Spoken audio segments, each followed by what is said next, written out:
Every family has its problems. This one had a war that nearly destroyed the world. It is the story of a kingdom, a cosmic dilemma, and a conflict where even the victorious would wish they had lost. The Mahabharata, the longest epic in the world, is not merely a tale of ancient India. It is a mirror to our own lives, a profound exploration of duty, morality, and the consequences of human frailty. At its heart lies a devastating family feud between two sets of cousins, the Pandavas and the Kauravas, who battle for the throne of Hastinapura. The scale of this conflict is immense, a great war where gods and mortals alike must choose a side, and where the very concept of right, dharma, is constantly tested and blurred. This book is an invitation to explore this complex narrative, broken down into 12 focused chapters that trace the story from its mythic origins to its tragic conclusion. We will delve into the lives of characters forced to make impossible decisions, the righteous Yudhishthira's weakness for gambling, the loyal Bhishma's crippling vow, the envious Duryodhana's blind ambition, and Lord Krishna's divine intervention. Each character, flawed yet heroic, offers a unique lens through which to understand the eternal struggle between good and evil, loyalty and justice, and fate and free will. Ultimately, the Mahabharata teaches us that the greatest battles are often fought within ourselves. By exploring the ethical dilemmas of its characters, we can better understand our own place in a world filled with difficult choices and learn timeless lessons on how to live a life of purpose and integrity. Chapter 1. The Foundations of the Dynasty. The great epic of the Mahabharata is not merely a tale of war between two sets of cousins. It is a profound exploration of human existence, duty, morality, and the complex interplay of destiny and free will. At its core, the epic unfolds from a single, consequential vow made in the ancient kingdom of Hastinapura, a pledge that set in motion a chain of events culminating in a cataclysmic war. This chapter lays the groundwork for that conflict, tracing the Kuru lineage, introducing the pivotal characters, and highlighting the inherent flaws in the royal succession that made conflict almost inevitable. The lineage from Bharata to Shantanu. The story is rooted in the lunar dynasty, tracing its lineage back to great kings of antiquity, most notably King Bharata, a righteous ruler from whom the name Bharata, India, is often derived. The descendants of this line ruled the kingdom from their capital, the prosperous city of Hastinapura. Key fact: the epic itself was originally known as Jaya, victory, then Bharata, the story of the descendants of Bharata, and eventually Mahabharata, the great story of the Bharatas, as didactic and philosophical sections were added over centuries. The version accepted today is substantially larger than the original narrative core. 9. Generations later, King Shantanu sits on the throne. His life is marked by a strange and sorrowful first marriage. He encounters a beautiful goddess, Ganga, the personification of the sacred Ganges River, and asks for her hand. She agrees, but with a single non-negotiable condition. Shantanu must never question her actions, no matter how unusual, or she will leave him.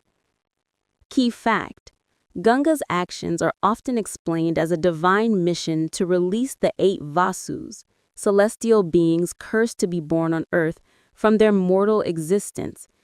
She agrees to kill them shortly after birth. Shantanu and Ganga have 8 sons. Ganga drowns the first 7 immediately after their birth, much to the king's horror and helplessness, bound by his vow. When she is about to drown the 8th son, Shantanu, unable to bear it any longer, breaks his vow and demands she stop. Ganga leaves him but spares the child, returning him later as an adult prince trained in all forms of warfare and scripture. This 8th son is Devavrata, who would become one of the most revered and tragic figures in the epic. Bhishma's vow and its consequences. Devavrata is a perfect prince, strong, wise, and devoted to his father and the kingdom. However, King Shantanu falls in love again, this time with a fisher maiden named Satyavati. Her father agrees to the marriage but imposes a condition that will forever alter the course of the dynasty. Only the children born of Satyavati's womb shall inherit the throne of Hastinapura. Shantanu was heartbroken. He cannot agree to disinherit his perfect son Devavrata, nor can he give up Satyavati. Seeing his father's distress, Devavrata approaches Satyavati's father and makes an extraordinary vow. He promises that he will never seek the throne. The fisherman remains skeptical, noting that Devavrata's children might contest the throne later. In response, Devavrata makes a second, even more terrible vow: complete celibacy for life. Key fact: due to this unparalleled, fierce vow, Bhishma in Sanskrit means terrible or fierce. Devavrata earns the name Bhishma Pitama, grandfather Bhishma, and is granted a boon by the gods. He can choose the time of his own death. 9. This vow of celibacy is the first crucial misstep in the royal succession. Bhishma, the most capable potential ruler, is removed from the line of succession by his own act of filial devotion. The births of Dhritarashtra, Pandu, and Vidura. Shantanu and Satyavati have two sons, Chitrangada and Vitirhivarya. Chitrangada dies in battle quickly, and Vitirhivarya marries two princesses, Amba and Ambalika. Vitirhivarya also dies young and childless, leaving the dynasty in jeopardy. Satyavati, desperate to continue the lineage, resorts to the ancient practice of niyoga, a custom where chosen male can cohabit with a widow to produce an heir for the deceased husband. She calls upon the sage Vyasa, the compiler of the epic himself, and her own illegitimate son from a past union with the sage Parashara, to impregnate the queens. Key fact: this method of generating heirs highlights the importance placed on continuing the family line and the pragmatic interpretation of dharma in matters of succession during that era. The process results in 3 significant births. Dhritarashtra, born blind because Ambalika closed her eyes in fear when encountering the powerful sage Vyasa. He is the elder of the 2 princes. Pandu, born pale or sallow because Amba turned pale upon seeing Vyasa. He is the younger brother. Vidura, a 3rd son. Vidura is born to a palace maid who was sent to the queen's room after the queens were finished. Vidura is wise and righteous, but has a lower social status because his mother was a maid. Key fact: due to his blindness, Dhritarashtra is disqualified from ruling, and the throne passes to the younger Pandu. This decision is a major source of bitterness for Dhritarashtra and his family, who believed the throne should have been his by primogeniture. 9. The births of the Pandavas and the 100 Kauravas. King Pandu, though a capable ruler and a great warrior, later accidentally kills a sage and his wife, who were in the form of deer, while in the forest. The dying sage curses Pandu, decreeing that he will die the moment he tries to engage in sexual intimacy. Pandu, guilt-ridden, renounces the throne and retires to the forest with his 2 wives, Kunti and Madri. Dhritarashtra is made king by default, serving as a regent. In the forest, the curse prevents Pandu from having children. Kunti, however, possesses a boon granted to her in her youth by the sage Durvasa. She can summon any god and have a child with them. Pandu convinces her to use this boon. Key fact: this divine parentage is crucial to the narrative, granting the Pandavas a semi-divine status that often distinguishes them from their human cousins. Kunti births 3 sons: Yudhishthira, born of the god Dharma, righteousness; Bhima, born of Vayu, the wind god; and Arjuna, born of Indra, the king of the gods. Kunti shares the boon with Madri, who has 2 sons, Nakula and Sahadeva, born of the Ashwini Kumaras, twin celestial physicians. These 5 sons are the Pandavas. Back in Hastinapura, Queen Gandhari, frustrated by her childlessness while Kunti is having children, gives birth to a lump of flesh. Vyasa divides the lump into 100 parts, which are placed in jars of ghee and mature into 100 sons, the Kauravas, led by their eldest, Duryodhana, and 1 daughter, Dushala. Key fact: at Duryodhana's birth, evil omens were observed, and wise counselors like Vidura urged Dhritarashtra to abandon the child for the good of the kingdom. Dhritarashtra, blinded by fatherly love, refused, sealing the fate of the dynasty. 10. Pandu and Madri tragically die in the forest after the curse takes hold. Kunti returns to Hastinapura with the 5 young Pandavas, where they grow up alongside their 100 Kaurava cousins. From a very young age, the inherent tensions, status inequalities, and moral failings established in the dynasty's founding stories begin to manifest as bitter rivalry, setting the stage for the epic confrontation to come. Chapter 2: Rivalry and the House of Lack. With the return of Kunti and the 5 young Pandavas to Hastinapura after King Pandi's death in the forest, the stage was set for a complex coexistence. The young princes were raised together, but the political reality of their situation immediately created friction. Dhritarashtra was now the acting king, his blindness having barred him earlier, and he naturally favored his own sons. The distinction between the king's sons, Kauravas, and the late king's sons, Pandavas, fueled a growing resentment that would soon boil over into outright hostility and a desperate attempt at murder. Training of the princes under Drona. The Kuru princes, both the Kauravas and the Pandavas, were instructed in the arts of war and governance under the tutelage of Kripacharya, the royal preceptor, and later under the great martial master Dronacharya. Drona, a master of celestial weapons and the son of a Brahmin sage, agreed to train the princes in exchange for a promise that they would help him avenge an old insult from King Drupada of Panchala.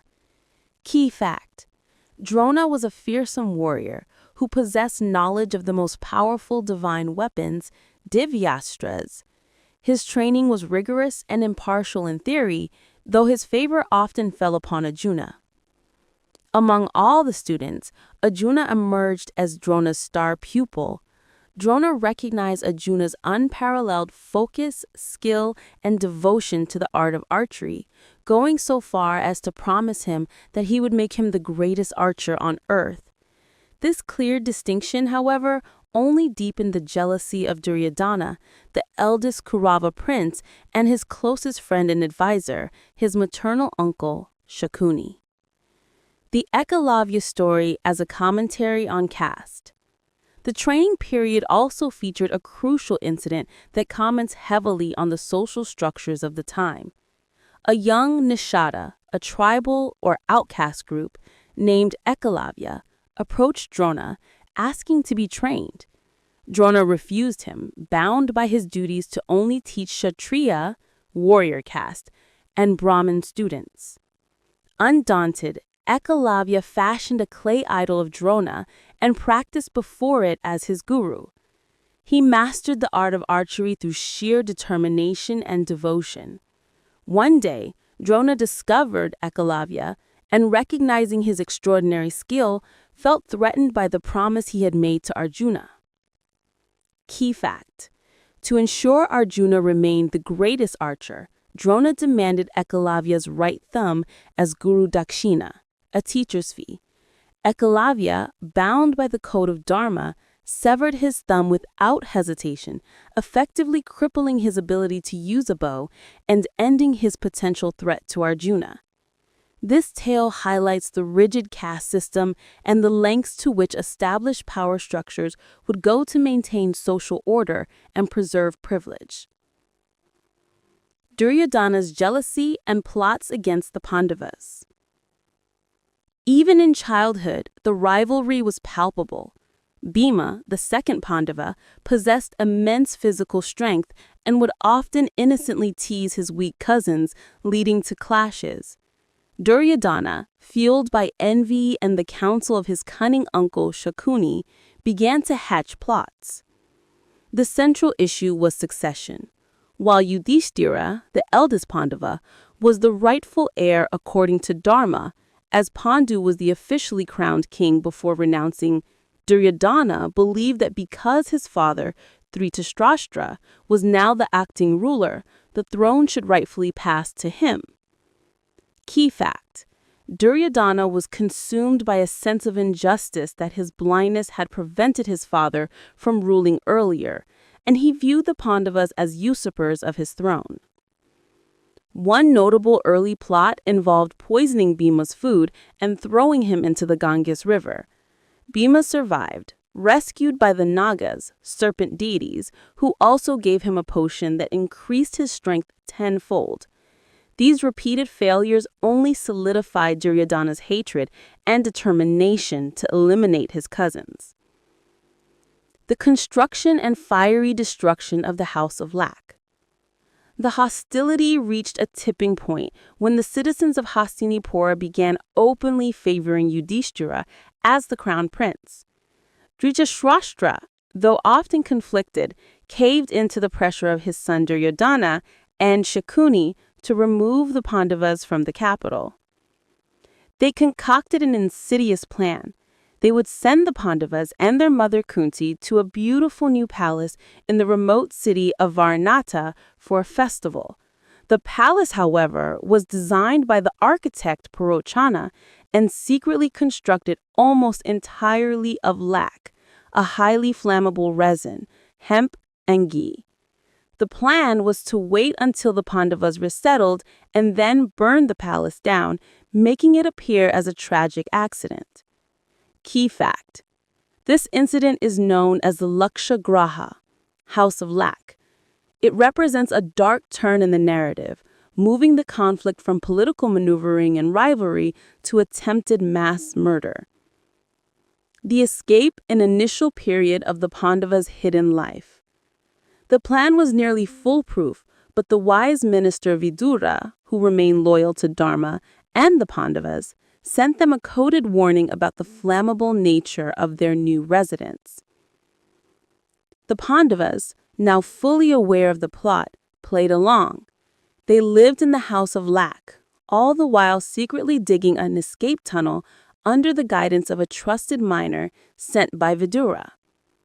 On the night Purochana planned to set the house ablaze, the Pandavas preemptively set the fire themselves. They escaped through their tunnel just as the palace was engulfed in a massive inferno, killing Purochana and, tragically, a local Bhil woman and her 5 sons, who had fallen asleep in the house. The world believed the Pandavas were dead. Key fact: the bodies of the Bhil family were mistaken for Kunti and her sons, allowing the Pandavas to effectively disappear from the political scene of Hastinapura and live in complete anonymity as wandering Brahmins for a period of time, safe for now from Duryodhana's machinations. The Pandavas had survived their first major brush with death, but their demise meant the throne of Hastinapura was now Duryodhana's for the taking, setting the stage for the next crucial phase of the epic, their life in exile, and their eventual reappearance at Draupadi's Swayamvara. Chapter 5. Chapter 3. Draupadi Swayamvara and the Division of the Kingdom. The flickering flames of the Lak Palace at Varanasi had done more than just burn a building. They had forged a new path for the Pandavas, forcing them from the comfortable halls of Hastinapura into the crucible of anonymity. Having narrowly escaped a fiery death orchestrated by their jealous cousin Duryodhana, the five brothers and their mother Kunti found themselves wandering the dense forests and obscure towns of ancient India, disguised as impoverished Brahmin ascetics. This period of hiding was not merely about survival, it was a time of proving their resilience, relying solely on their combined strength, divine favor, and adherence to Dharma. Their journey through the wilderness was fraught with peril, but it was also marked by divine encounters and acts of heroism that reiterated their royal destinies. One such early trial came in the form of a fearsome Rakshasa, demon, named Hijimba. The forest trials and the slaying of Baka. The Pandavas were deep in the forest, exhausted after a long day of travel, when they decided to rest. Bhima, possessing superhuman strength, was tasked with keeping watch. Nearby lived Hijimba and his sister Hidimbi, who immediately sensed the presence of fresh human flesh. Hijimba sent his sister to lure the strongest of the men back to their lair. However, upon seeing the powerful and handsome Bhima, Hidimbi fell in love instantly. Instead of luring him, she warned the Pandavas of his brother's intentions. Hijimba, enraged by his sister's betrayal and defiance of the humans, attacked. A fierce duel ensued, culminating in Bhima slaying the demon. This encounter had a tender resolution. With Yudhishthira's permission and Krishna's future sanction, Bhima married Hidimbi, promising to return to her after their exile ended. Their union produced a powerful son, Gatotkatat, who would become a crucial ally in the great war to come. Their travels led them to the village of Ekachakra, where they lived quietly, begging for alms to sustain themselves. Here they encountered the menace of another cannibalistic demon, Baka, who terrorized the village, demanding a daily tribute of food and a human victim. When it was the turn of the Brahmin family hosting them to provide the offering, Kunti insisted that Bhima take the place of the victim. Bhima, ever ready to use his strength for the protection of others, confronted Baka, killed him, and relieved the village of its terror. These acts, while keeping them hidden from the Kauravas, cemented their reputation among the common people and demonstrated their inherent duty as Kshatriyas, warrior caste, Princes, even in disguise. The great archer and the fisheye. News of their exploits began to filter through the land, but a far more significant event was about to draw them back into the public eye, the Swamvara, a ceremony for a princess to choose her husband from the assembled suitors of Draupadi, the stunningly beautiful princess of Panchala. Draupadi's father, King Drupada, sought a groom of extraordinary skill and valor. He devised a unique and virtually impossible test of archery. A target, a rotating fish made of metal, was placed high up, covered by a screen. Below the target was a vessel of water, serving as a sole reflective view of the target above. The challenge: string a massive, powerful bow and, using only the reflection in the water, shoot the eye of the fish. Princes and kings from across the known world gathered in the arena, eager to win the hand of the beautiful Draupadi.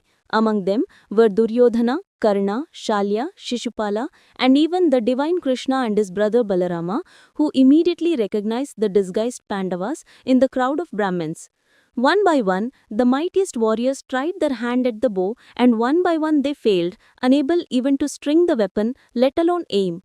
Karna, despite his skill, was famously stopped by Draupadi herself, who declared she would not marry a charioteer's son, a social slight that deeply wounded him. When all the royal contenders had failed, a ripple of surprise went through the crowd as a young, disguised Brahmin stood up and walked toward the bow. It was Arjuna, the third Pandava and the greatest archer of his age. He circled the target in reverence, focused his mind, and fixing his gaze solely on the reflection in the water, lifted the massive bow. With two swift, precise arrows, he pierced the fish's eye, bringing the target crashing down.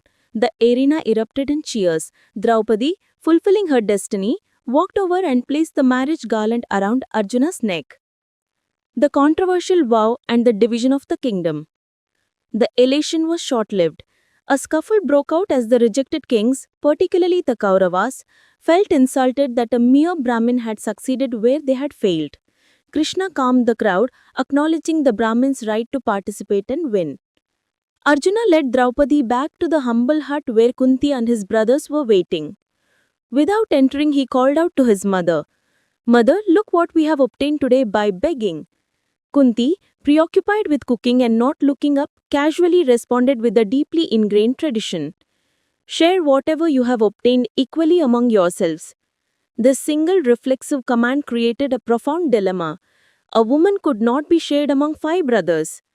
The law of dharma seemed in conflict with the mother's inviolable command. To resolve the unprecedented crisis, the sage Vyasa appeared and provided a divine explanation, revealing that the Pandavas were celestial beings and Draupadi, in a previous life, had the vardhana of marrying five righteous men. Thus, it was declared that Draupadi would become the common wife of all the five brothers, maintaining their bond and honoring Kunti's word. The marriage established a new complex familial dynamic and secured King Drupada as a powerful ally.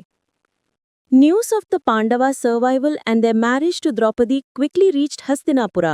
The Kauravas were dismayed, but the elders, like Bhishma and Vidura, were relieved. Political maneuverings began again. To avoid immediate conflict, the blind king Dhritarashtra, advised by his wise counselors, summoned the Pandavas back. A compromise was reached. The kingdom would be divided. The Kauravas kept Hastinapura and the richer developed eastern part of the Kuru land. The Pandavas were given the arid, barren western half, a wild terrain called Khandavaprastha, widely considered useless and cursed. The Pandavas accepted this unfair division with grace and resilience.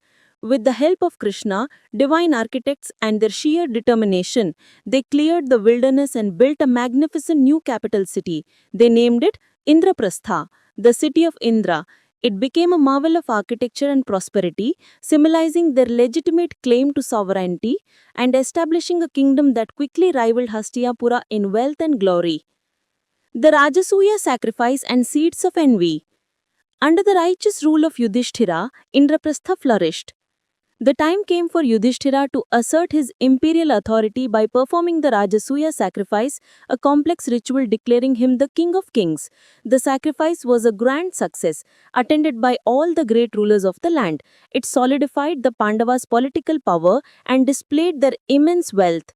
During the ceremony, a notable political conflict was resolved with the slaying of the arrogant king Jarasandha of Magadha by Bhima, further enhancing the Pandava status. The celebration reached its climax in the stunning palace of illusions built by the divine architect Maya. The palace was designed to confuse the eye. Water looked like solid ground, and solid ground looked like water. Duryodhana, attending the sacrifice as a guest, found himself a victim of these illusions. Humiliating himself repeatedly in front of the assembled royalty, falling into pools of water he mistook for floors, and bumping into walls he thought were open doorways. The final insult came when Draupadi is said to have laughed at his misfortune with the stinging remark, "The son of a blind man is also blind." This deep, bitter humiliation, coupled with the overwhelming sight of the Pandavas' wealth and power during the Rajasuya sacrifice, planted a seed of venomous envy in Duryodhana's heart. He returned to Hastinapura consumed by a desire for revenge, setting the stage for the rigged game of dice that would shatter the peace and trigger the eventual war. Chapter 5. The Game of Dice and Public Humiliation. The glory of the Rajasuya sacrifice shone brightly upon the new city of Indraprastha, yet its very success cast a long dark shadow that reached all the way to Hastinapura. The opulence of Yudhishthira's imperial power and the stunning palace of illusions built by the architect Maya became instruments of destiny, fueling the fires of an already simmering resentment in the heart of Duryodhana. Envy and the Wicked Counsel. Duryodhana returned from Indraprastha in a state of profound dejection and rage. The sight of his cousin's prosperity felt like a personal insult. His humiliation in the Palace of Illusions, where he had mistaken water for land and land for water, drawing mockery from Draupadi and others, had wounded his pride beyond repair. He retreated to his private chambers, refusing food or rest. Concerned, his maternal uncle, the cunning gambler Shakuni of Gandhara, approached him. Shakuni, a master manipulator whose life's ambition was the ruin of the Kuru line for past wrongs committed against his family, saw his opportunity. He listened to Duryodhana's complaints and began to weave a wicked plan. Why grieve, my prince? Shakuni whispered, the Pandavas' wealth is yours to take if you are but bold enough. Shakuni proposed a rigged game of dice. He knew Yudhishthira's fatal flaw, an adherence to the Kshatriya code that compelled him to accept any challenge, particularly a game of chance, and a personal weakness for gambling. Shakuni himself was a master of the dice, possessing a set of magical dice that would always roll as he commanded. The plan was simple: invite Yudhishthira to a friendly game of dice, lure him into betting everything he owned, and strip him of his kingdom without lifting a single sword. Duryodhana presented the plan to his blind father, King Dhritarashtra. The king was initially hesitant, warned by the wise Vidura that such a game would only lead to ruin and war.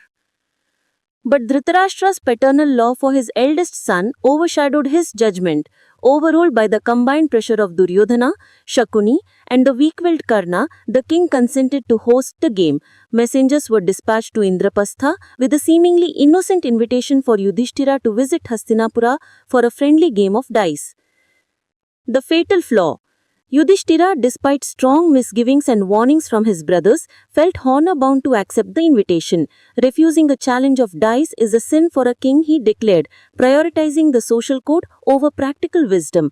The Pandavas travelled to Hastinapura and entered the newly constructed assembly hall, built specifically for the game. The game began amicably enough with low stakes, but as Shakuni took the dice, the stakes began to rise rapidly. Yudhishthira, bound by the gambler's trance and Shakuni's manipulation, began to lose every single throw. He lost his immense wealth, his treasury, and all the gold in his kingdom. Then he began to bet his assets, his chariots, his elephants, his servants, and his entire army. Each time Shakuni's magical dice rolled in his favor. In a fit of desperation and adherence to the code of the game, Yudhishthira staked himself and lost again. The entire assembly was silent, paralyzed by the unfolding tragedy. Bhishma, Drona, and Vidura watched in horror, their duty to the throne silencing their protests. The humiliation of Draupadi. Yudhishthira had lost everything, but Shakuni pushed further. There is one stake left, Emperor. He goaded, bet your wife Draupadi. In a moment of profound weakness and delusion, Yudhishthira staked Draupadi and he lost. Duryodhana, triumphant and vicious, ordered his charioteer, Pratikhamin, to go and fetch Draupadi from her private chambers and drag her into the assembly hall to serve as their slave. Pratikhamin hesitated, sensing the moral outrage of the act, but the order stood. Draupadi, when informed, questioned the very legality of the act. Did the king stake himself before staking me, or after? If he lost himself first, he was no longer a master of anything, including me. This game is unlawful. Duryodhana, enraged by her defiance, sent his brother Dushasana to physically drag her in. Dushasana grabbed Draupadi by her hair, a gross insult to a queen, and dragged her weeping into the assembly hall, where she stood before all the great men, her garments disheveled with her menstrual cycle, a deep violation of all norms of modesty and respect. Draupadi made a desperate plea to the elders in the hall. You are the custodians of Dharma. Is it right that I, a crowned queen, am treated thus? No one spoke. The elders remained silent, bound by their complex loyalties and the laws of the assembly. Duryodhana, seeing their silence as approval, grew bolder. He ordered Dushasana to disrobe her in public. Dushasana lunged forward and began to pull at the vast lengths of Draupadi's sari. Draupadi, realizing that no man in the hall would save her, lifted her hands to the heavens and prayed to Lord Krishna, her mind and soul focused entirely on him. A miracle unfolded. As Dushasana pulled the cloth, it seemed to go on forever. Layer after layer of silk unwrapped from Draupadi's body, the color of the sari changing instantly with each pull. The pile of cloth grew higher and higher, while Draupadi remained fully covered. Dushasana, exhausted and defeated, finally collapsed in a heap of fabric. The assembly was stunned. Bhima roared a terrible vow, swearing he would one day rip open Dushasana's chest in battle and drink his blood. A second game and exile. The miraculous intervention shifted the mood in the hall. The portents were bad, and the elders recognized they had sanctioned a monstrous injustice. The blind king Dhritarashtra, fearing the consequences of the divine wrath they had provoked, intervened. He called Draupadi forward, apologized profusely, and granted her boons. Draupadi, ever wise, asked for her husband Yudhishthira's freedom and then the freedom of his brothers, restoring their status as princes rather than slaves. Dhritarashtra, seeking to completely avert the impending disaster, returned all their lost wealth and kingdom, sending them back to Indraprastha. Duryodhana was furious that his victory had been snatched away. He threatened to commit suicide if the insult was allowed to stand. Succumbing once more to his son's pressure, Dhritarashtra summoned the Pandavas back one last time. He forced them into a second game of dice with a single brutal condition. The loser would have to spend 12 years in the forest, Vanavasa, and a 13th year living in complete hiding, Agyatavasa. If they were discovered during the 13th year, they would have to repeat the entire 13-year cycle. Yudhishthira, trapped by the unbreakable cycle of challenges and his own rigid dharma, played again. He lost again.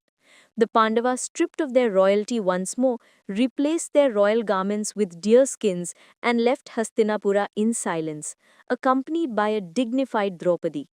The treacherous game of dice had failed to kill them physically, but it had sentenced them to 13 years of hardship and ensured that a war, to end all wars, was now inevitable. Chapter 5, 13 Years of Exile. The road from Hastinapura was marked by silence and sorrow. The Pandavas, once masters of the magnificent Indraprastha, now walked into the wilderness dressed in the rough hides of deer, their only companion the stoic Draupadi. They had lost their kingdom not to war, but to a rigged game of dice and a deeply flawed interpretation of Onam. The terms of their banishment were clear: 12 years of life in the dense forests and a 13th year spent in total anonymity, hidden from the prying eyes of the Kauravas. Discovery in that final year would reset the clock, condemning them to another full cycle of exile. Life in the Vanaparva, the forest book.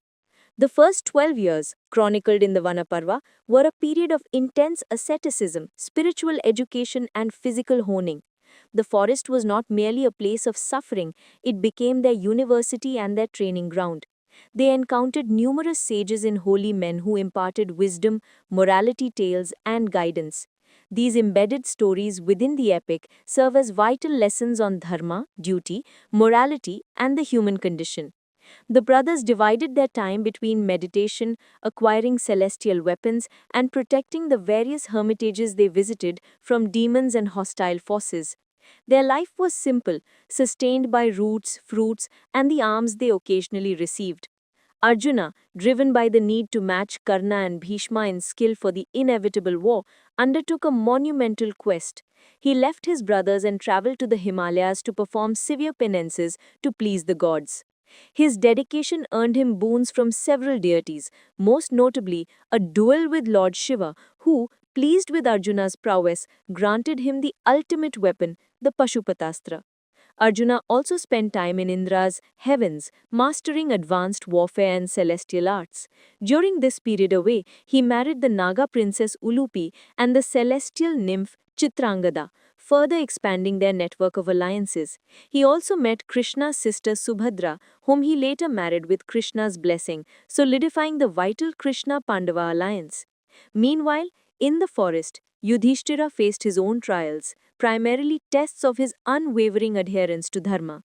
The most famous of these was the test by the Yaksha, a spirit of a lake who posed complex philosophical riddles. Yudhishthira answered them all correctly, proving his wisdom and demonstrating that intellect and righteousness were as important as martial strength. The 13th year, in disguise. As the 12th year drew to a close, the stakes grew higher. The 13th year required perfect disguise. A consensus was reached to seek refuge in the Matsya kingdom, ruled by King Virat, a powerful neutral sovereign. The Pandavas shed their ascetic garb and assumed mundane, humble identities. Yudhishthira became Kanka, a respected Brahmin courtier and dice player for the king. Bhima took the identity of Vallala, a large, gentle chef in the royal kitchens. Arjuna, having to disguise his masculinity due to a prior curse he received from a nymph named Urvashi, became Brihannala, a transgender dance and music teacher to the princess Uttara. Nakula became Granthika, a stable hand and horse expert. Sahadeva became Tantripala, a cowherd and cattle manager. Draupadi, ever a queen, assumed the role of Sairandri, a maidservant and lady-in-waiting to Queen Sudeshna, King Virat's wife. Their life in Virat's court was precarious. Draupadi faced harassment from the queen's powerful brother Kichaka, whom Bhima was eventually forced to kill in a clandestine duel to protect her honor. This event nearly exposed their cover, but Kichaka's death was blamed on some mysterious supernatural force. The battle for the cattle. Just as the final month of their 13th year was ending, the Kauravas, who had been sending spies across the continent in search of the Pandavas, caught wind of Kichaka's mysterious death and suspected the powerful chef Vallala might be Bhima. They decided to launch a massive cattle raid on King Virat's kingdom, a common pretext for war, hoping to flush out the Pandavas from hiding. The Kaurava army, led by Bhishma, Drona, Karna, and Duryodhana, attacked the capital. King Virat was away with the main army, leaving his young son, Prince Uttara, to defend the kingdom. Terrified, Uttara was persuaded to take Brihannala, Arjuna in disguise, as his charioteer. Once on the battlefield, Arjuna dropped his disguise, revealed his true identity, and retrieved his celestial bow, the Gandiva, which he had hidden in a nearby tree. Single-handedly, Arjuna engaged the entire Kuru army, defeating every one of the great warriors in a spectacular display of divine archery. He recovered all the cattle and returned triumphant. Critically, this battle took place on the last day of the 13th year of exile, meaning the Kauravas had technically failed to discover them before their time was up. The period of exile was officially over. The Pandavas revealed themselves in King Virat's court, securing him as a powerful new ally. It was time for them to demand the return of their kingdom. The long, arduous years of hardship and preparation had come to an end, and the stage was set for a final confrontation that could no longer be avoided by diplomacy or clever ruse. Chapter 6. Failed Peace and Preparation for War. With the 13 years of exile successfully concluded, the Pandavas emerged from the Virata kingdom ready to reclaim what was rightfully theirs, their half of the Kuru kingdom and the glorious city of Indraprastha. The stage of passive endurance was over. The time for decisive action, or udyoga, effort or preparation, had begun. The epic narrative shifted from the quiet forests to the tense assembly halls of allied kingdoms, where diplomacy made its last, desperate stand against inevitable bloodshed. A plea for justice. The Pandavas began by sending emissaries to Hastinapura. Their primary envoy was Sanjaya, the charioteer and counselor of King Dhritarashtra, who had been gifted with the ability to see events far away. Yudhishthira, ever the embodiment of Dharma, laid out their reasonable demands. We have fulfilled the terms of the agreement, both the 12 years of forest life and the year in hiding. We ask only for our kingdom back. The Kuru court was divided.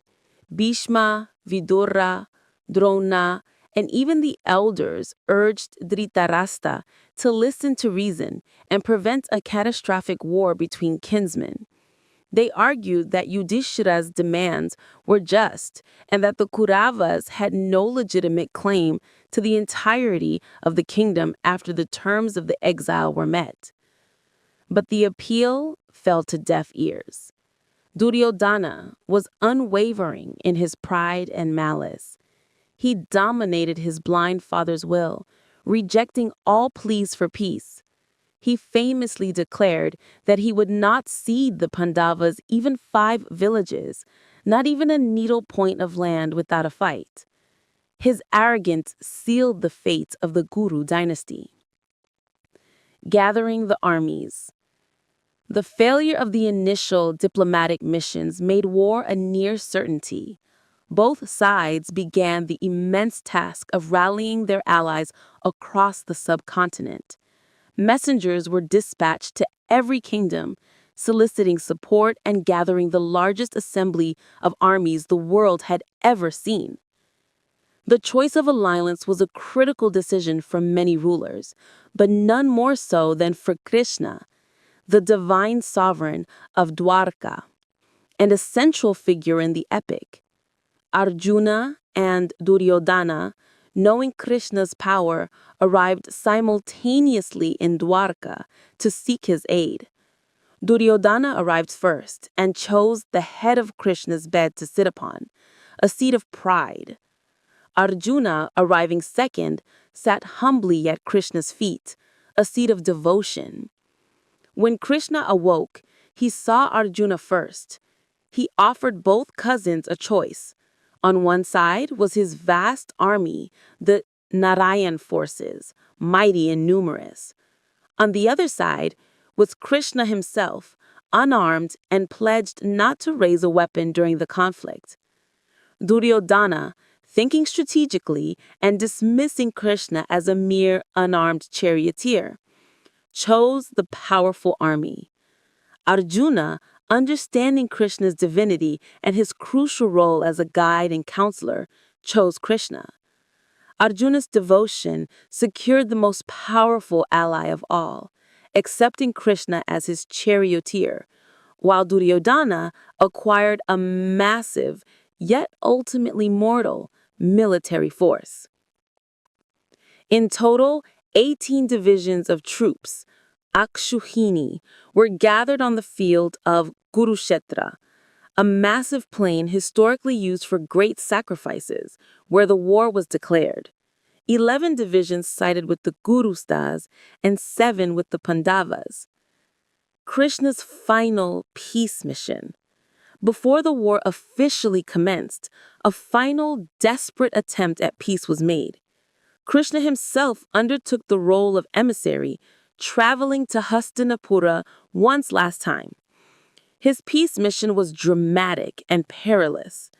In the Guru assembly, Krishna delivered a powerful address, appealing to logic, morality, and familial duty. He proposed that if Duryodhana would just return the Pandavas half of the kingdom, the war could be averted. Duryodhana responded with an attempt to arrest Krishna, an act of unparalleled arrogance and sacrilege. Duryodhana believed that by capturing the Pandavas' chief supporter, he could demoralize his enemies.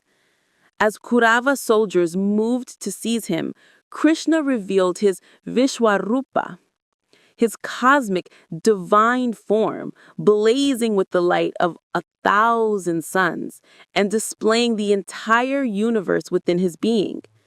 The terrified assembly prostrated themselves, realizing they were trying to bind the Lord of the universe.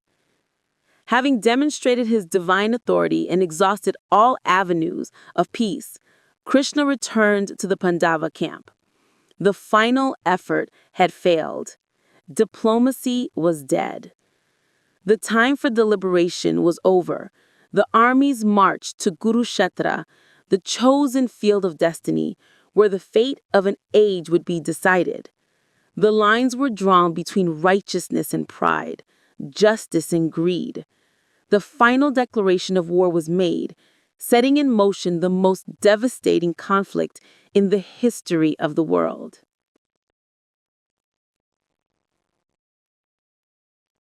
Chapter 7. The Bhagavad Gita and the First Days of Battle. The plains of Kurukshetra, once a tranquil field of sacred rites, now groaned under the weight of 18 massive armies.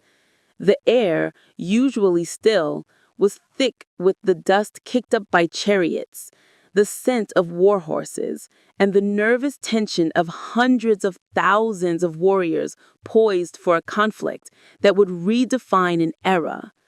The war had moved from the assembly halls of Hastinapura to the battlefield of destiny. Arjuna's crisis of conscience. On the first day, the two grand armies stood facing each other. The rules of engagement had been formally established: no fighting at night, no attacking a warrior who was disarmed or fleeing, equal combat rules, though these rules would soon dissolve in the heat of battle. The commanders of each side blew their massive conch shells, their sounds echoing like thunder and signaling the start of the catalysm. Krishna drove Arjuna's magnificent chariot to the center of the battlefield. the precise spot between the two opposing forces. Arjuna asked Krishna to stop there for a moment so he could survey those he was about to fight.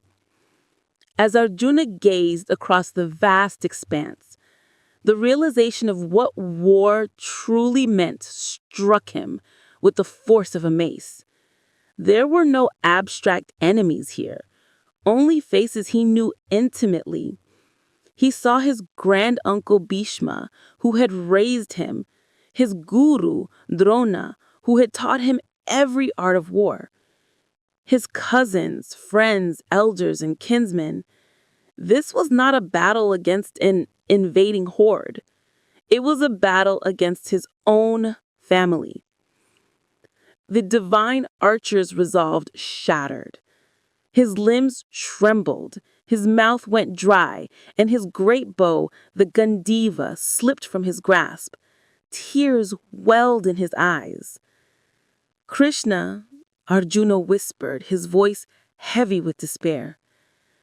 "I see my own kinsmen gathered here fighting. My heart is overwhelmed with pity. I desire neither victory, nor a kingdom, nor pleasure. What joy can we find in killing the sons of Dhritarashtra? Even if they are aggressors, killing our own relatives is a great sin.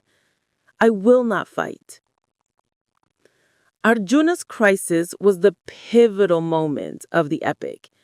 It was a crisis of dharma itself, a conflict between his duty as a Kshatriya warrior to fight a righteous war and the moral imperative not to slaughter his family. The Bhagavad Gita, the Song of the Lord. It was at this crucial juncture, on the dusty field of Kurukshetra, before the first arrow flew, that Lord Krishna delivered his immortal philosophical discourse, the Bhagavad Gita, the Song of the Lord. This dialogue forms the heart of the epic and is one of the most revered spiritual texts in the world. Krishna did not dismiss Arjuna's grief, but used it as a stepping stone to higher truths. His teachings address the fundamental nature of existence, the immortality of the soul. Krishna explained that the body is temporary, but the soul, or Atman, is eternal. For one who has taken birth, death is certain, and for one who is dead, birth is certain. Arjuna would not be killing his kin's souls, only their mortal bodies. Dharma and duty. Krishna reminded Arjuna that his primary duty was as a warrior. To avoid the battle for personal comfort or misplaced pity was a failure of his own swadharma, personal duty. Fighting a just war was his righteous path. Karma yoga, selfless action. The central teaching of the Gita is that one must perform their duties without attachment to the results or consequences. The focus should be on the action itself, done with dedication and a detached mind. Bhakti and surrender. Krishna concluded by revealing his divine identity, showing Arjuna his Vishwarupa once more, and urging him to surrender his will to the divine plan. Through this profound discourse, Krishna dispelled Arjuna's delusion. Arjuna understood that he was an instrument of destiny, fulfilling a cosmic balance. His mind cleared, his strength returned, and he declared, "My delusion is gone. I shall act according to your instruction." Arjuna picked up his Gandiva bow. The war was on. Bhishma's generalship and fall. The initial days of the war were a brutal spectacle of martial prowess. Bhishma, the Kuru granduncle and the first general of the Kaurava army, was a formidable force. Because he possessed the boon of Icha Mrityu, the ability to choose the time of his death, he was virtually invincible. He fought with honor, but his commitment to the Kaurava throne meant he was leading their massive army effectively. The Pandavas found themselves unable to counter Bhishma's onslaught. the Kuru army gained the upper hand for the first 9 days. Desperate for a strategy to neutralize the elder statesman, the Pandavas consulted Bhishma himself, who subtly revealed the only way he could be defeated. He would not fight anyone who was a woman, had been a woman, or was an effeminate person. On the 10th day of battle, the Pandavas employed this strategy. They placed Shikhandi, a warrior who had been born female and later became male, in the front lines. Seeing Shikhandi, Bhishma lowered his weapons, adhering to his oath. Arjuna, shielded behind Shikhandi, seized the moment and unleashed a barrage of arrows. The great warrior Bhishma fell, pierced by hundreds of arrows, forming a bed of arrows in the battlefield. He did not die immediately, however, choosing to hold his life force until the auspicious time of the year arrived, where he would lie on his painful bed, imparting final wisdom to both sides. The fall of Bhishma marked the end of the first phase of the war. Command of the Kaurava army passed to Guru Drona, signaling a shift in tactics and an increase in brutality as the war plunged deeper into moral compromise. Chapter 8. The war continues. Drona and Karna. With the Grand Patriarch Bhishma resting on his bed of arrows, the second phase of the Kurukshetra war began. The conflict, already devastating, would now shed its last vestiges of chivalry and escalate into a brutal struggle for survival, where adherence to dharma became a flexibility rather than a rigid code. This chapter details the war's middle stages, focusing on the deaths of the subsequent great warriors and the difficult ethical compromises made by the Pandavas. Drona's generalship, days 11 to 15. Dronacharya, the revered guru who had trained both Kuru and Pandava princes, assumed command on the 11th day. Though his heart held affection for the Pandavas, particularly Arjuna, his loyalty to Hastinapura and the salary he drew forced him to lead the Kaurava army. Drona's strategy was simple yet brilliant: capture Yudhishthira alive. He knew that the moment the eldest Pandava was taken prisoner, the war would end, as Yudhishthira, bound by his moral code, would negotiate a peace unfavorable to his brothers. Time and again Drona merely succeeded, but Arjuna, Yudhishthira's self-appointed guardian, always arrived in time to thwart the Guru's efforts. The killing of Abhimanyu. The war reached a terrible turning point on the 13th day with the creation of the Chakravyuha, a complex, rotating circular military formation considered nearly impenetrable. The Kaurava forces deployed this deadly maze with one specific objective: trap Yudhishthira while Arjuna was distracted on another front. The Pandavas were desperate. Only Arjuna and Krishna knew how to fully navigate the Chakravyuha. Arjuna's son, the valiant 16-year-old Abhimanyu, knew only how to enter the formation, having overheard his father discuss it while still in his mother Subhadra's womb. A brilliant but headstrong warrior, Abhimanyu volunteered to breach the formation, promising his uncles that they would follow him in and secure the rear. Abhimanyu tore into the formation with incredible skill, slaughtering thousands. However, as the gates closed behind him, the other Pandavas were held back by Jayadratha, the king of Sindhu, who held a boon from Shiva that day that made him capable of repelling the 5 Pandavas simultaneously. Abhimanyu found himself alone, surrounded by the greatest warriors of the opposing side: Drona, Karna, Duryodhana, Shakuni, and Dushasana. In a horrifying display of unethical warfare, Adharma Yuddha, the Kuru commanders broke the rules of engagement. They attacked the lone boy simultaneously. Karna broke Abhimanyu's bowstring, his chariot was disabled, and he was eventually struck down from behind. The death of Abhimanyu was a profound moral failure for the Kauravas, shattering the last illusion of honorable combat. Arjuna's vow of revenge. The Pandava camp was plunged into grief and rage. When Arjuna returned that evening and learned of his son's brutal, unfair murder and Jayadratha's role in isolating him, his grief turned into a terrifying wrath. He swore a public, solemn vow. He would kill Jayadratha before the sun set the next day, or he would immolate himself on a funeral pyre. The 14th day became a legendary battle against time. The Kauravas formed an impenetrable defense around Jayadratha, knowing Arjuna's vow. The fighting was ferocious. As evening approached and the sun began to dip toward the horizon, Arjuna struggled to reach his target.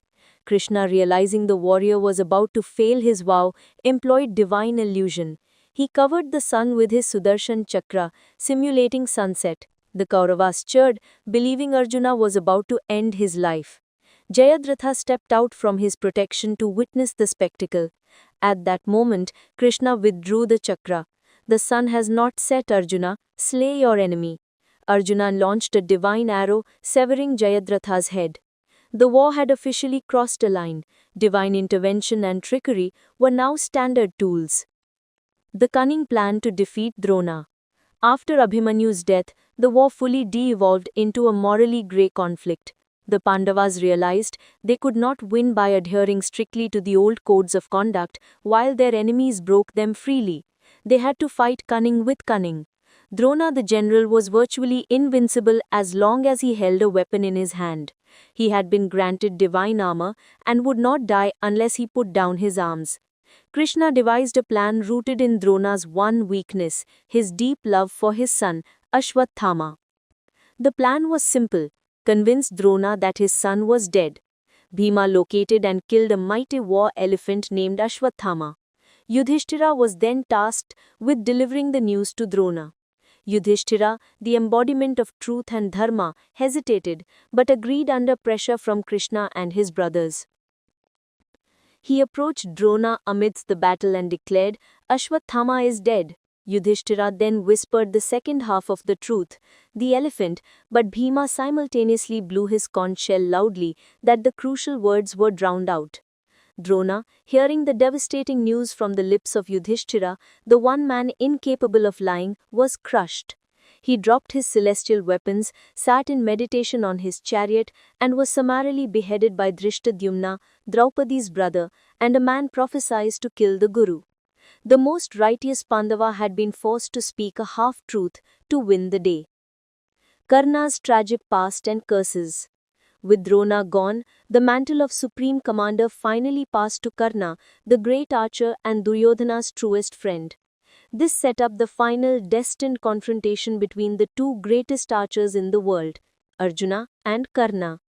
Karna's life was a study of tragedy. He was the eldest son of Kunti, born before her marriage to Pandu, and abandoned at birth to hide the secret. He grew up as the son of a charioteer, a lower caste, facing constant discrimination. This social injustice fueled his loyalty to Duryodhana, the only prince who treated him as an equal. Despite his immense martial power, Karna was hobbled by destiny and curses. A Brahmin had cursed him that his chariot wheel would get stuck in the mud at his most critical moment in battle because he accidentally killed a Brahmin's cow. His guru Parshurama cursed him that he would forget his most vital military knowledge, the use of the Brahmastra, when he needed it most, after discovering Karna had lied about his caste to gain knowledge reserved only for Brahmins and Kshatriyas. Karna's final duel with Arjuna. The 17th day of the war was the day of Karna's reckoning. He fought with ferocious intensity, even besting Yudhishthira in single combat, but sparing his life out of respect for Kunti. Finally, Karna faced Arjuna. The battle was epic, evenly matched until the precise moment the curses came due. As Karna aimed a deadly weapon, he found his chariot wheel sinking inextricably deep into the blooded mud of Kurukshetra. His knowledge of the Brahmastra failed him. He called out to Arjuna, citing the rules of war that demanded a pause while a warrior was in distress or unarmed. Krishna immediately reminded Arjuna of the rules the Kauravas broke when they killed Abhimanyu. There are no rules for one who broke all rules against a boy. Arjuna, his heart filled with the memory of his son's murder and the divine command of Krishna, showed no mercy. He launched the Anjalika weapon, which severed Karna's head. With Karna's death, the moral backbone of the Kaurava army was utterly broken. The path was clear for the Pandavas to finally claim victory. The war had consumed gurus, sons, and the greatest heroes of the age. The endgame was fast approaching, leaving only the primary antagonist, Duryodhana, to face his inevitable fate. Chapter 9. The Final Day and the Night Massacre. The 18th and final day of the Great War brought the conflict to its inevitable, bloody conclusion. The day began with a desperate hope for the remaining Kaurava forces and ended in a hollow victory for the Pandavas, sealed by a final act of vengeance that stained the triumph with everlasting shame. The last Kaurava general. Only a handful of prominent warriors remained on the Kaurava side. Yudhishthira's maternal uncle, King Shalya of the Madras, reluctantly agreed to take command. His generalship was short-lived. He was killed swiftly in combat with Yudhishthira himself, an ironic reversal of fate for the righteous king who rarely engaged in frontline combat. With Shalya's fall, the vast Kuru army, once 18 divisions strong, was reduced to just 3 surviving warriors of note: Duryodhana, Ashwathama, Drona's son, and Kripacharya, the elderly family guru. All other major figures, Bhishma, Drona, Karna, Dushasana, Shakuni, and all 99 of Duryodhana's brothers were dead. The mace duel of giants. Duryodhana, broken and alone, retreated from the battlefield and hid in a lake, using a divine power to remain underwater.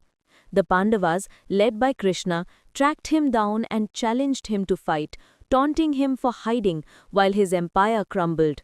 Spurred by pride and the Kshatriya code, Duryodhana emerged for one final duel. He requested to fight any one of the Pandavas with a mace. The challenge was accepted by Bhima, the second Pandava brother, who had sworn a vow years ago in the assembly hall to crush Duryodhana's thighs for his role in the humiliation of Draupadi. The duel was brutal, a contest between 2 masters of mace warfare. Duryodhana was technically the superior fighter, but Krishna signaled to Bhima, a subtle gesture reminding him of his solemn vow and the injustices they had suffered. Discarding the rules of a fair mace fight, which forbids striking below the waist, Bhima delivered a crushing blow to Duryodhana's thighs, shattering them. Duryodhana fell, bleeding and dying, finally defeated. The war was effectively over. The final vengeance and the night massacre. As the sun set on Kurukshetra for the last time, the Pandavas celebrated their victory, though their triumph felt bitter considering the immense loss of life. They left the field, leaving the gravely wounded Duryodhana to his fate, guarded by the 3 remaining Kaurava survivors. In his final moments, Duryodhana lamented the Pandavas' use of trickery, adharma, particularly the low blow to his thigh. In a twisted sense of justice, he appointed Ashwathama the final commander of his army. What happened next became one of the darkest stains on the entire epic, the Sauptika Parva, Book of the Sleeping. Driven by grief, rage over his father Drona's death, and a desperate vow of revenge to his fallen king, Ashwathama, Kripacharya, and Kritavarma entered the Pandava camp under the cover of darkness while everyone was asleep. This was the ultimate violation of the rules of war, which explicitly forbade fighting at night and attacking an unarmed or sleeping enemy. In a horrifying rampage, Ashwathama massacred the sleeping army. He killed Drishtadyumna, who had killed his father, Shikhandi, and all the remaining warriors. In a cruel twist of fate, he also killed the 5 young sons of the Pandava brothers and Draupadi, mistaking them for the Pandavas themselves. The dawn of grief. The next morning, the Pandavas and Krishna returned to their camp to find a scene of utter carnage. Draupadi's wails of grief pierced the morning air. The Pandavas had won the kingdom, but at the cost of every kinsman, every ally, and now their own children. Draupadi demanded justice for the murder of her sons. The Pandavas pursued the remaining 3 survivors. Ashwathama, cornered and desperate, used the ultimate weapon, the Brahmshirsha Astra, intending to destroy the Pandava lineage completely. Arjuna counteracted it. Krishna intervened to save the last remaining descendant of the Kuru line, a fetus in the womb of Abhimanyu's widow Uttara. Ashwatthama was captured. As punishment for his heinous act and the misuse of divine weapons, he was cursed by Krishna to wander the earth for eternity as an immortal pariah covered in sores, carrying the burden of his sin. The war was truly over, leaving only survivors burdened by grief, regret, and the immense moral weight of the actions taken to achieve victory. The kingdom was theirs, but the throne awaited a king whose conscience was broken. Chapter 10. Post-War Grief and Governance.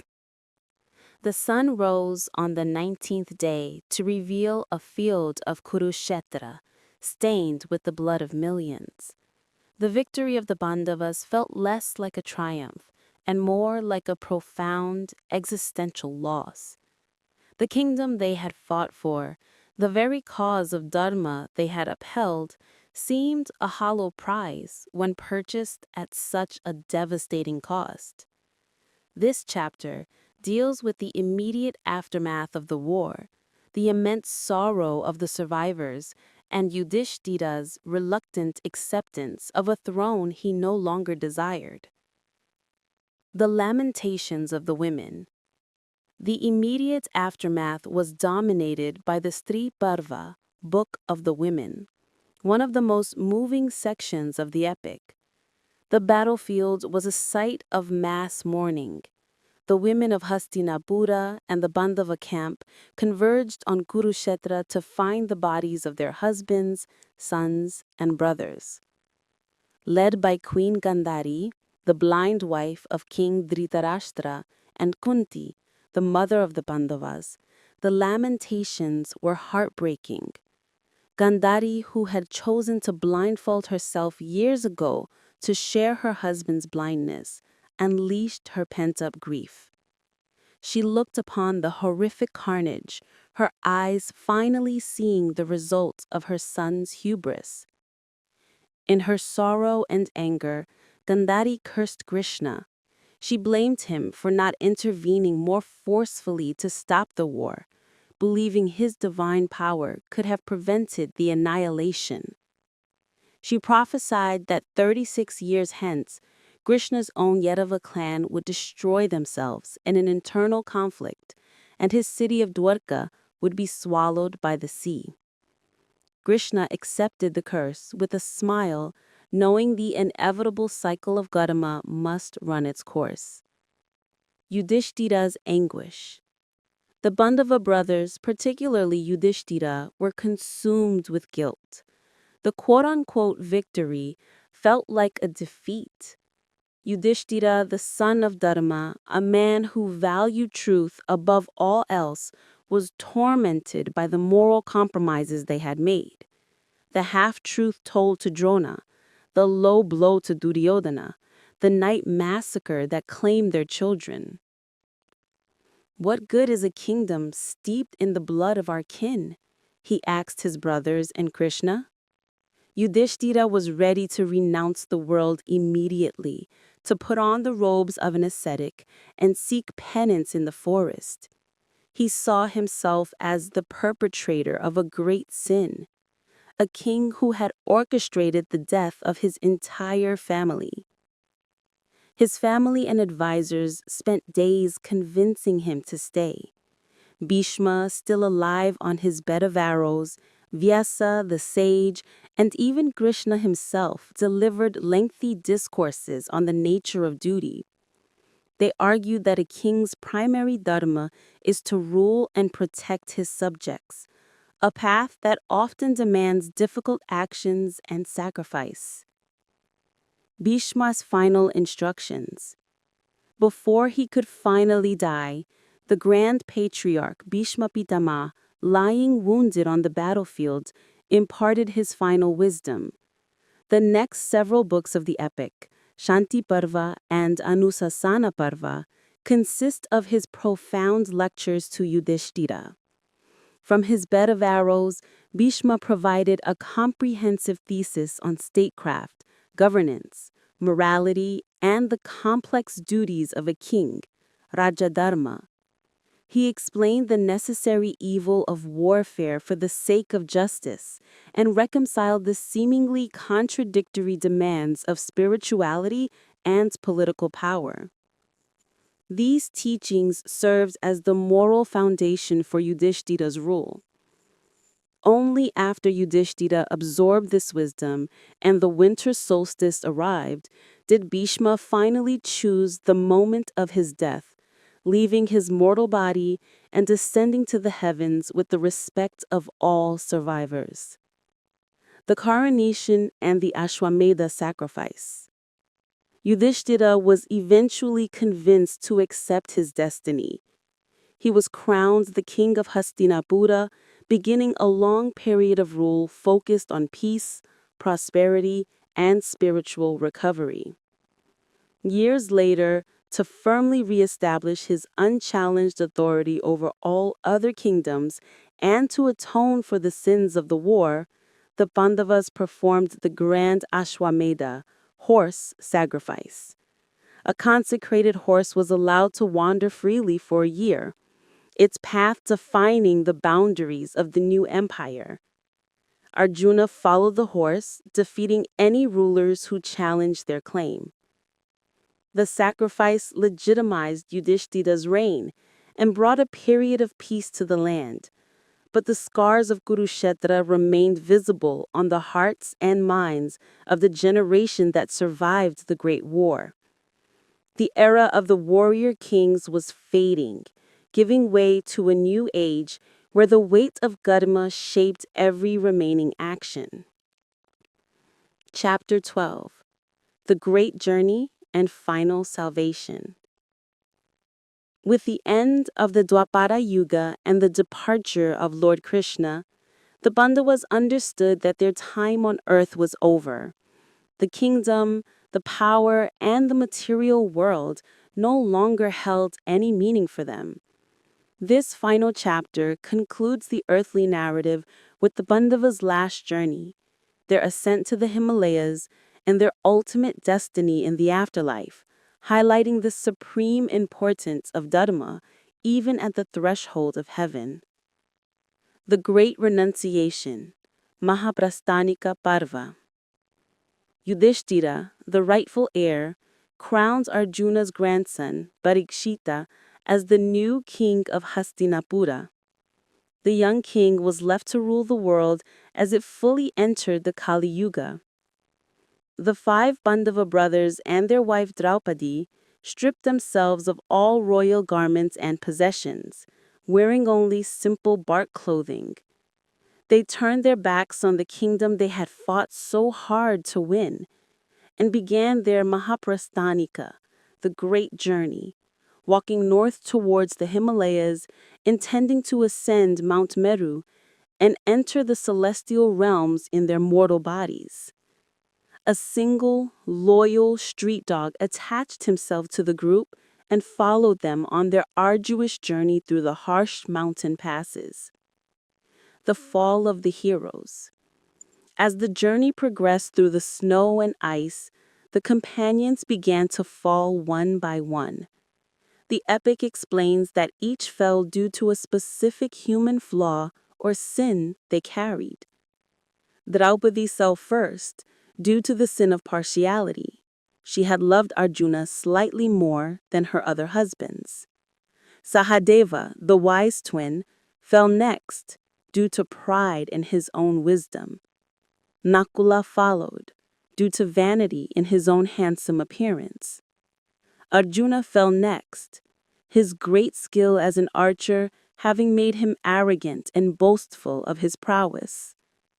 Bhima, the strongest of them all, was the last to fall before reaching the summit, due to gluttony and his pride in his physical strength. Only Yudhishthira and the loyal dog remained, a testament to the fact that among the greatest heroes, only unwavering Dharma was free of fatal flaws. Yudhishthira's final test. Yudhishthira continued his ascent with the dog until the god Indra, king of the heavens, appeared in his celestial chariot to take Yudhishthira to heaven. Indra welcomed Yudhishthira, but insisted the dog could not enter. There is no place for a dog in heaven, Indra declared. Yudhishthira refused to budge. He argued that the dog was a loyal companion who had followed him faithfully on his journey, and abandoning a dependent creature was a grave sin, a dharma. I shall not abandon this dog for the sake of happiness in heaven, Yudhishthira stated, placing compassion and loyalty above the promise of paradise. At this display of ultimate righteousness, the dog transformed into the god Dharma himself, Yudhishthira's own divine father, who had been testing his son's virtue one last time. Satisfied, Dharma and Indra led Yudhishthira into the heavens. Yudhishthira's final trial awaited him in the celestial city. Once inside, he was horrified to see Duryodhana and his brothers seated upon thrones in glory, while his own family and Draupadi were nowhere to be found. This felt like a supreme injustice. When told that his family was in Naraka, a temporary hell or purgatory, to cleanse themselves of their minor sins, such as the half-truth to Drona and the breaking of war rules, Yudhishthira made his final, defining choice. He rejected heaven. I do not want to reside in heaven if I must be without my brothers and Draupadi, he declared. He chose to descend into hell to be with his suffering kin. The moment Yudhishthira, the embodiment of virtue, stepped into Naraka, the darkness, pain and suffering vanished, replaced by light and peace due to his sheer righteousness. This was his final test, to transcend both the superficial joys of heaven and the horrors of hell for the sake of his loved ones. The illusion was lifted. Yudhishthira, his brothers, Draupadi, Karna, Bhishma, and even the 100 Kauravas were purified and finally reunited in the highest celestial realms. The great enmity that defined the war was transcended in the afterlife. The Mahabharata concludes with a powerful message that all souls ultimately find salvation, and it is dharma, the unwavering moral code, compassion and duty that ultimately leads to liberation, moksha.